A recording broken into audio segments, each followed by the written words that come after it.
दुनिया की सबसे बड़ी आर्थिक ताकत बनने का सपना देख रहा है, लेकिन एआई की रेस में पीछे छूटता नजर आ रहा है। एक समय था जब उभरते बाजारों में भारत विदेश निवेशकों की पहली पसंद हुआ करता था, लेकिन अब तस्वीर बदल रही है। एआई शेयरों में आई जबरदस्त तेजी की वजह से पहले ताइवान और फिर दक्षिण कोरिया ने इक्विटी मार्केट वैल्यू के मामले में भारत को पीछे छोड़ दिया है। सबसे बड़ी वजह क्या है? विशेषज्ञों का मानना है कि भारत आर्टिफिशियल इंटेलिजेंस यानी एआई में निवेश के मामले में दुनिया के कई देशों से काफी पीछे रह गया है। इसी बीच देश के दिग्गज बैंकर उदय कोटक ने भारतीय कंपनियों को बड़ा संदेश दिया है। कोटक ने कहा कि भारत की कंपनियों को भविष्य के लिए निवेश करना होगा क्योंकि दुनिया तेजी से बदल रही है।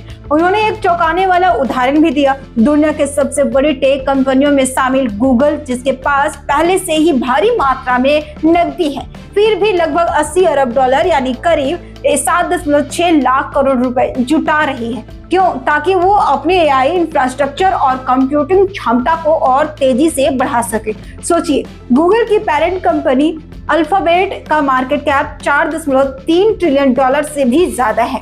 कंपनी का सालाना मुनाफा करीब 160 अरब डॉलर है और सिर्फ पिछले तिमाही में ही उसने 62 अरब डॉलर प्रॉफिट कमाया। उदय कोटक के मुताबिक ये आंकड़ा भारत की सभी लिस्टेड कंपनियों के कुल मुनाफे और मार्केट वैल्यू के बराबर बैठता है। यानी दुनिया की बड़ी टेक कंपनियां भविष्य पर दांव लगा रही है, जबकि भारत अभी भी पर्याप्त गति से निवेश नहीं कर रहा है। कोटक ने साफ कहा, अब आईपीएल खत्म हो चुका है, भारत को बिजनेस ऑफ बिजनेस पर फोकस करने का समय आ गया है। यह बयान सिर्फ एक टिप्पणी नहीं बल्कि एक चेतावनी माना जा रहा है, क्योंकि आंकड़े भी यही कहानी बता रहे हैं। साल 2026 में अब तक भारतीय शेयर बाजार में करीब 8% गिर चुका है।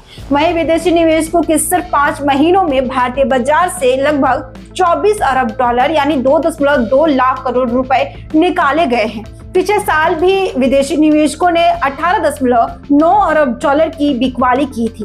दूसरी तरफ तस्वीर बिल्कुल उल्टा है। ताइवान के शेयर बाजार में करीब 58% की तेजी आई है, जबकि दक्षिण कोरिया का बाजार लगभग 88% उछल चुका है।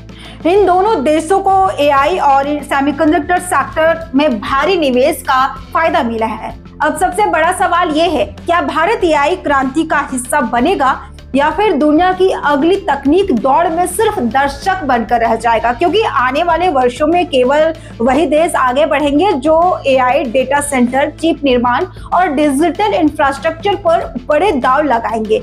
आपकी क्या राय है? क्या भारत को एआई और डीप टेक सेक्टर में बड़े पैमाने पर निवेश बढ़ाना चाहिए? कमेंट करके अपनी राय जरूर बताइएगा।